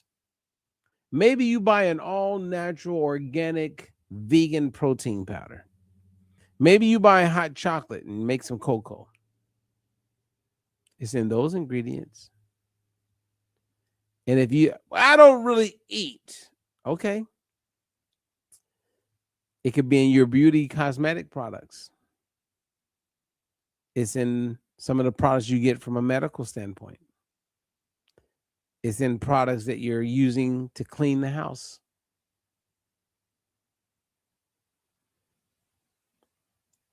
Now, you can choose to be extremely ignorant, which is, hey, God bless you. Or you can say, you know what? I want to be aware. I'm on the aware side. And a lot of my friends that I grew up with, and you could probably say the same thing, Christy. My friends are either dead, blood clot, stroke, heart attack. A lot of them just suffer. When I go back home and see them, I look at them and I'm like, we're the same age. Like, wow. It's like, what was life like? Like, what was life? Tell me your story. How did you like? How did that happen? And so, for a lot of people who don't think that it matters or it plays a role, I mean, one of my friends the other day did a post on Facebook. He said that he's had 2 strokes, heart attack, something else. We're the exact same age. Now, many of my friends that I'm the exact same age, they're not here. Blood clot, stroke, heart. It's always the same thing. Blood clot, stroke, heart attack. How is it? Like, it can't just be like, okay, I lucked out. Maybe I did. Maybe it is genetics. I don't know. But I do see a consistency of people who didn't take steps toward being informed with their health, being aware of what we're talking about. Those people have a different life outcome. What's your thoughts? And we'll wrap it up. Well, I agree with you on that. I have some friends, family members. I've had some classmates, as soon as they turned 50, no longer here anymore from health related issues. Um, and it's just all in how you take care of yourself. If you're not taking those steps, doing your due diligence, and making sure that you're watching what you're eating, being active, all of those things that contributes to your health and your well-being. If they're not taking those steps and they're just kind of just going through life and thinking, oh well, I'm getting older, so that's what's supposed to happen. Not necessarily. It A lot of those things are happening because of your lifestyle, and if you're not making any positive changes towards your lifestyle, then this is what the outcome is going to be. We know the other sad thing, Christy, is that there's a lot of people who believe they're doing everything right. And that's the part. One, we got to get those people who think they're doing everything right to come onto the other side so that they know they're doing everything right. Like, there's parts about what you and I and what brought us together that makes me know we're doing certain things right. And that is addressing cellular health. And I would be surprised if I had a blood clot tonight. I would be, it would be like, I'd be like, what? Like, I would be like surprised if I had a stroke or a heart attack. Like, I don't think about those things happening because everything that I know and understand, I've done and I'm doing the things that reduce the likelihood of that happening. Now, most people aren't even thinking about it. They don't want to think about it because it's scary. But I can think about it because I know what most people aren't aware of. Same as you.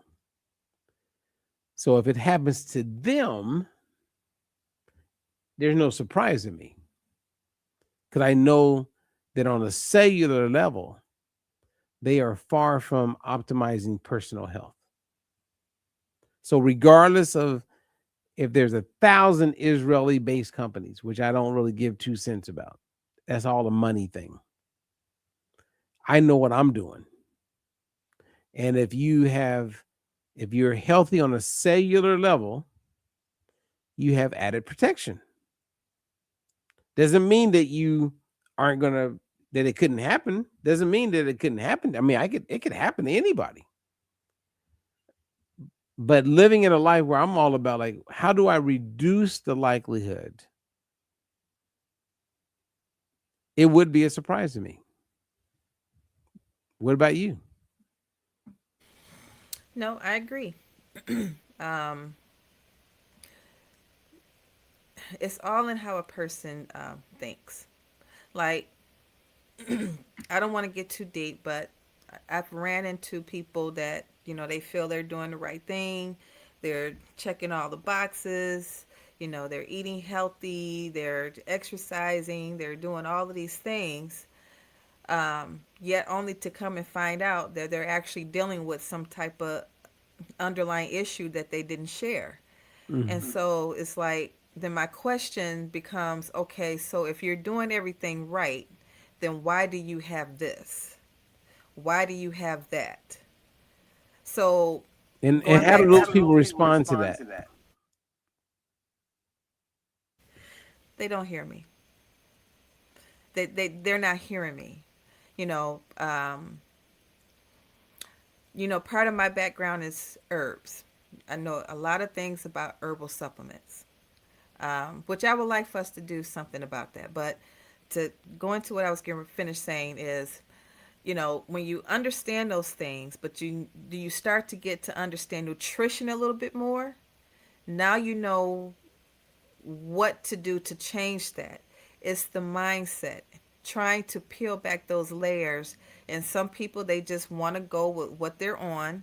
They don't want to open up and be open to learning new things. Because in my mind, if you want to be healthy and someone is coming to you, somebody that you think you can trust, and they're telling you something that you never learned before, when you want to hear it so that you can be healthy, or do you just want to chop it up and say, oh, well, no, I'm just going to keep doing this, which is what I hear a lot. I'm just going to keep doing this.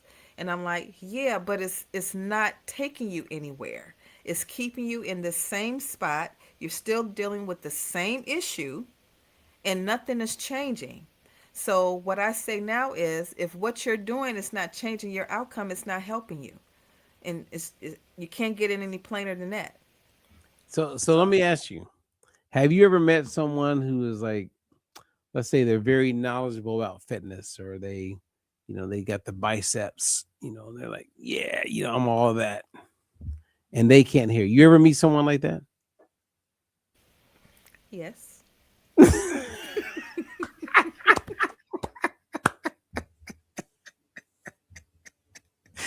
She did. Her answer was just yes. Okay, so well, if you ever want to have a talk just about that, that would be a great call, because, and what's interesting, just for your background, I don't know how much you know about my background, well, in this one area, but in the fitness world, some of the most elite athletes in the world, at the highest level, were my clients. So whenever I meet people who are all about, like, the biceps, show me that. I love to go there and have that conversation, but they don't want to have that conversation with me. I'm telling you right now, because you're talking ego, and there's no ego on my part. Like, dude, let's have a conversation. Let's just have a real conversation. So if you could ever get someone who's really into fitness and they feel that they're all that, even if it's private, I would love us just get on a call. Like, and what happens in the call, like, okay, you talk a minute or 30 seconds, I'll talk 30 seconds or a minute, then you talk, and we share. But what happens a lot of times in fitness, there's so much testosterone that's in play that a lot of athletes don't have the humility or the wherewithal to be humble enough to be willing to learn. Now, they are humble enough and willing to learn in certain environments. But if it's in front of you, they may not be that humble, because they're protecting a part of that's important to them. Now, that being said, and we can conclude on this part of the conversation, I would like you and I to have a conversation that I think could go viral. So I'm going to set the stage, I want you to give me your response on it, and then we'll end our show. Okay. So years ago, I was working with this guy named Dick Gregory. I think you're aware of Dick Gregory. And I met Dick Gregory, and it was like one of the coolest experiences in my life. And Dick Gregory, for whatever reason, liked me. And maybe he likes a lot of people, but he can come across very intense. And I experienced those intense moments. I watched it, and I laughed with it and just kind of roll with it. But I met him, and he saw me as a health nutrition guy. And we had really good conversations. I mean, so I spent like 2 days, like almost 3 full days with him. A couple of his daughters became my clients. And that's obviously, that says a lot, you know. And then he gave me his number, and I called him. You know, I think I talked to him maybe, I'm gonna say 6 or 7 times. And one time I called him, he wanted me to meet this guy named Dr. Sebi. And I had heard of Dr. Sebi. Was a little aware of him, but not much. And so we got on the phone, and I talked to Dr. Sebi. And it was great. And Dr. Sebi was real quick to talk, but he was willing to listen to me a little bit because I was being introduced by Dick Gregory. And I had 2 conversations with Dr. Sebi over the phone. And the last conversation, everything that he was saying, when he would talk about mucus and different things, I attributed to something called inflammation. And I believe that everything that he kept talking about as far as mucus, if you took out the word mucus and put in the word inflammation, we were speaking the same language. Now, he was big time on being a vegan. I believe, yeah, he was a vegan. I know he wasn't like the biggest fan of eating meat. And I've been a vegan, but that's where there was a conflict. But the way I explained my part,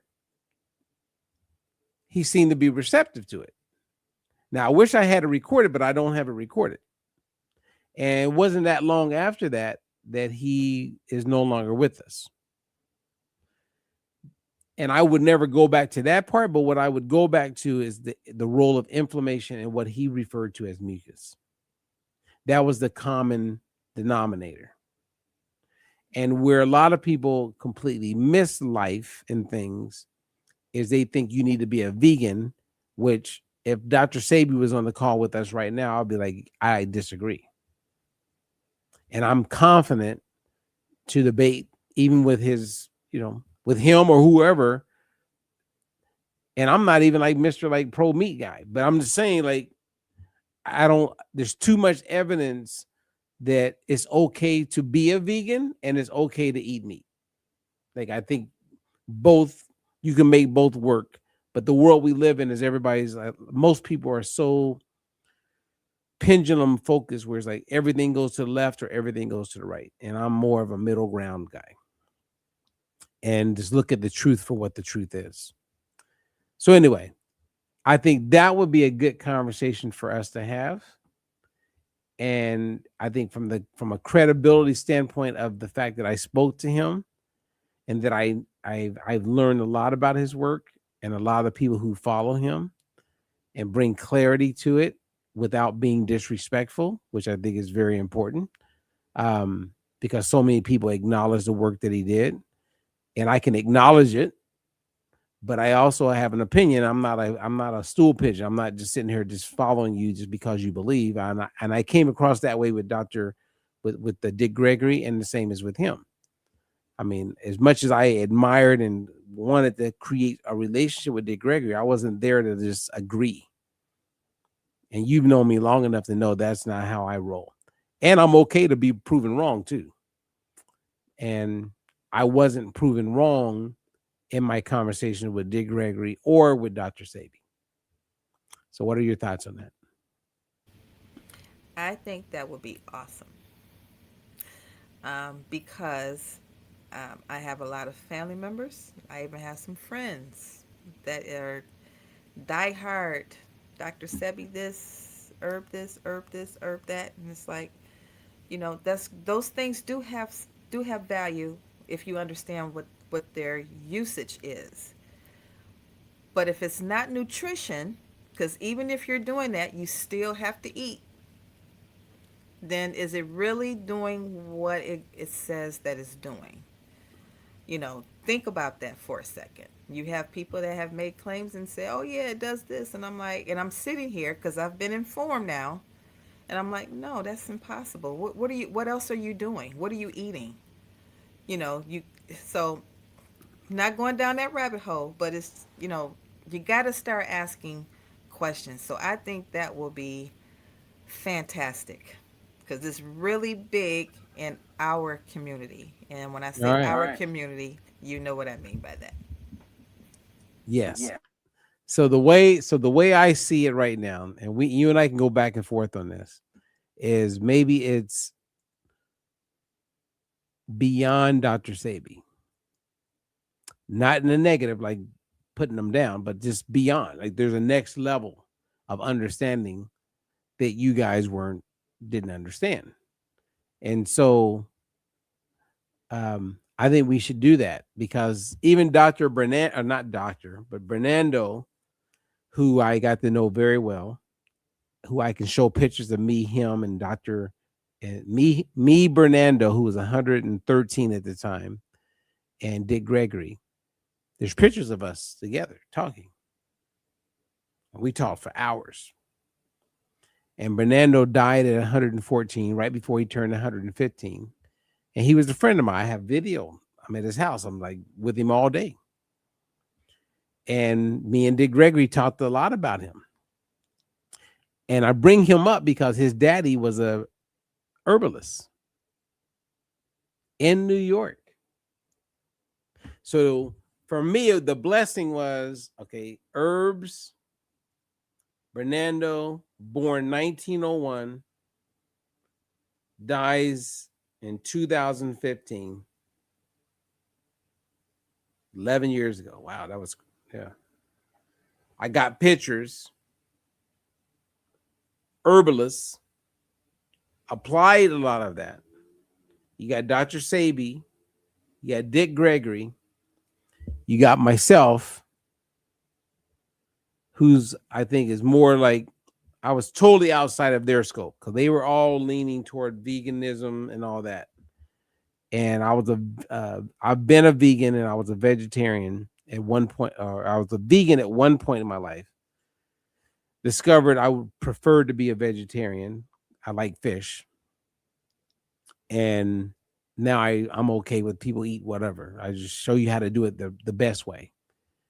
And even Dick Gregory told me he liked what I was saying. If he could have gone back and redone things, it was more in alignment with what he liked what I was doing. I'm telling you, like, I mean, this is the truth. Only thing I don't have is recordings, but I have his kids became my client. Why would your kids become my client and learn the diet-free life method? You know what I mean? Like, I mean, come on. So there's enough data in place that is the truth, and the truth is the truth. And I can back up everything that I share. It's all substantiated. It's real. And I can put holes in what a lot of the other stuff that's out there. So as everybody's running toward herbs, as you mentioned, it's the big picture.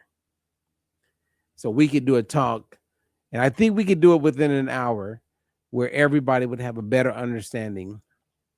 And I do think that we should focus on cellular health, because if Dr. Sebi knew what you and I knew, because it was not available at that time, if Dick Gregory knew what you and I knew,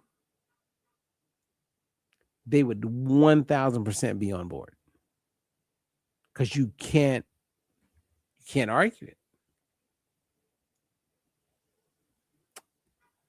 Just people don't know yet.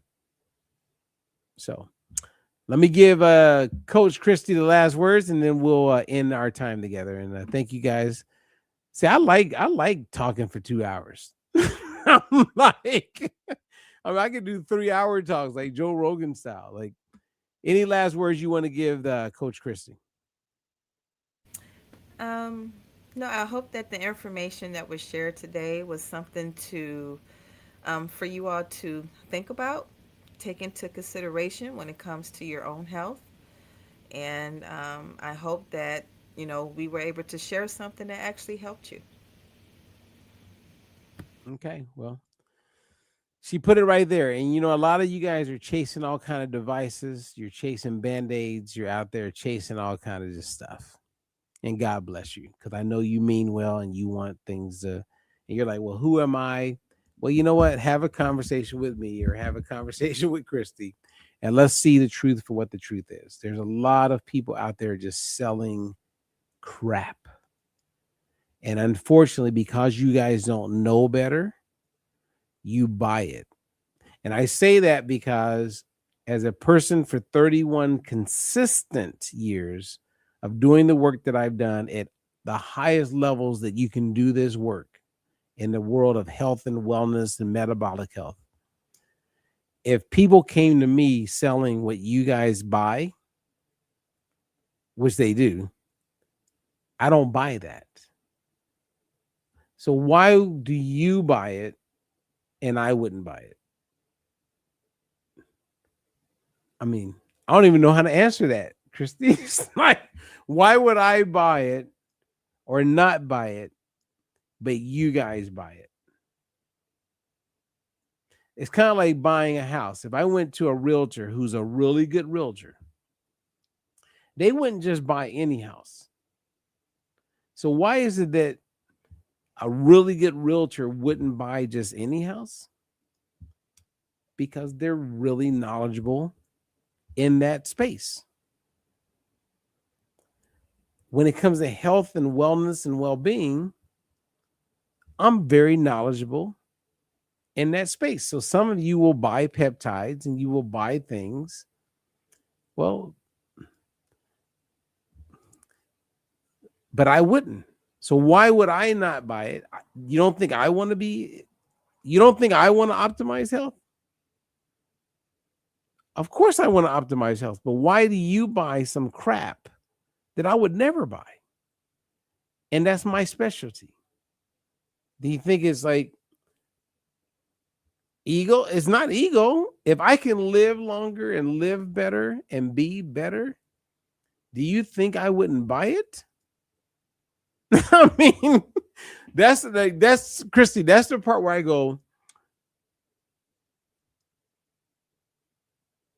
I don't even have words for it because I don't care who makes it. If there's something out there that can help me and help my babies, my daughters, and help my mom, if it's real, do you think I'm not going to buy it? Are you fucking out of your mind? Of course I would. But what a lot of you people will buy is crap. So you're willing to jump over someone with my experience and understanding and love for his own family and love for my own health. I don't need to be part of some company. If it makes sense, I'm going to buy it.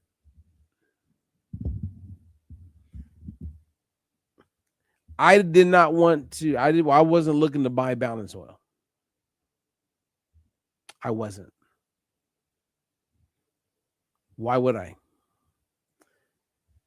But it makes sense. And there's nothing else anywhere. And I can tell you this, Christy, and I'll be quiet. I do believe the day will come where there's going to be a similar product. And if a similar product comes to market that can improve my cell health the way balance oil does, if the product is more affordable,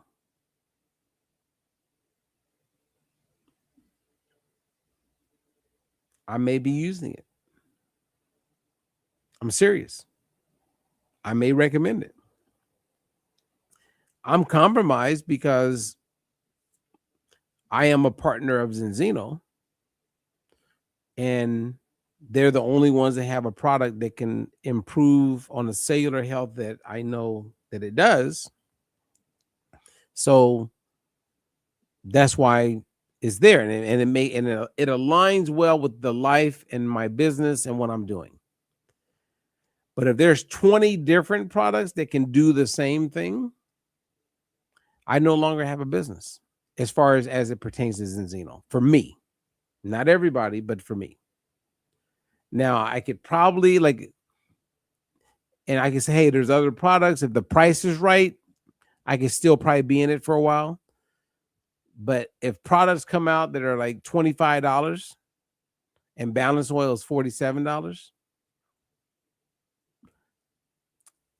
I got to tell people about the $25 one. That's me. And that's why I can't work with like traditional network marketing people, because they don't get the fact that I'm led more by truth than by making money. That's truth. And so I would say, like with you, because we work together, you know, as you're moving into being a nutritionist and health coach and weight loss coach and all that, we have to be ahead of the game and figure out, how do we brand Christy? How do we brand Sandy? How do we brand Robert? So that if Zinzino disappears tomorrow, the brand of Christy lives on. That's where our focus is. So I'm not here branding Zinzino. I'm not. And Origin knows I'm clear about that. But right now, they have the best product. And that may go on for the next 20 years. I don't know. It's going to be a fun ride. And because right now the ride makes sense. So anyway, I don't know. I've never really taken the time to explain that part. But thank you for letting me do that. And thank you guys, Sandy. You've heard me share this, but it's the truth. If the truth changes, then the truth changes, and I'm going with the truth. I'm not just going to stay somewhere just because it's part of, like, just to make money. It's not about that. Really is not. That's why I always tell people, I go, let's build your brand. I have a brand. Christy, you have a brand. We got to build your brand. We got to build Sandy's brand. And if we have to shift it with different products, because part of our brand is to help people, then that's what we do. Because people aren't going to remember Zinzino or Robert Ferguson that meet Christy. They're going to remember Christy. You're the one that got their interest. And it's like, Christy's all about health. Christy's all about this, and she's up to date. You're the brand, Christy. But unfortunately, a lot of people get caught up in, you know, and I get it, network marketing, and, you know, they get there's a culture, and you can still have both. I just think that people need to focus on building their brand and not just the brand of the team, the company they partner with. I partner with Zinzino because they are legit. I like them. It makes sense. You can invest and be an owner of I'm an owner of Zinzino because they have shares. I've bought shares. Like, it just makes sense. So even if I wasn't selling their product, I'm still an owner of the company. Makes sense to me. All right, last words, and I'm gonna say bye. Yeah, I'm with you 100%. Everything you said is the same way that I feel as well. But yeah, just keep listening, be informed, do better. When you do better, you be better. You know. Amen. That's it. All right, you guys. Thank you. Thank you, Christy. Sorry to keep you for so long, but it was fun. Good information. If anybody has questions, if you want to learn more about what Christy and I mentioned, I'm making available her email. You have access to my email. Feel free to reach out to us. Until the next one, which will be a very interesting one as we talk about herbs and the legacy and lessons learned by Dr. Sebi. That'll be good. That could be the title. Yeah. And we'll make that available for the culture. All right. Thank you. Have a good weekend. God bless everybody. Peace out. In a world of dice, there's a new way to see. No more counting calories, just living free. Robert Ferguson's got the plan you need. With diet-free life, it's the key. No more starving, getting rid of inflammation. Choosing healthy choices, providing you with sound information. Bringing balance to hormones and insulin through food. With DFL, teaching you food choices to see you through. DFL, we're teaching you to eat food right. Teaching you to pair food with each bite. Balancing our body's microbiome feels so right.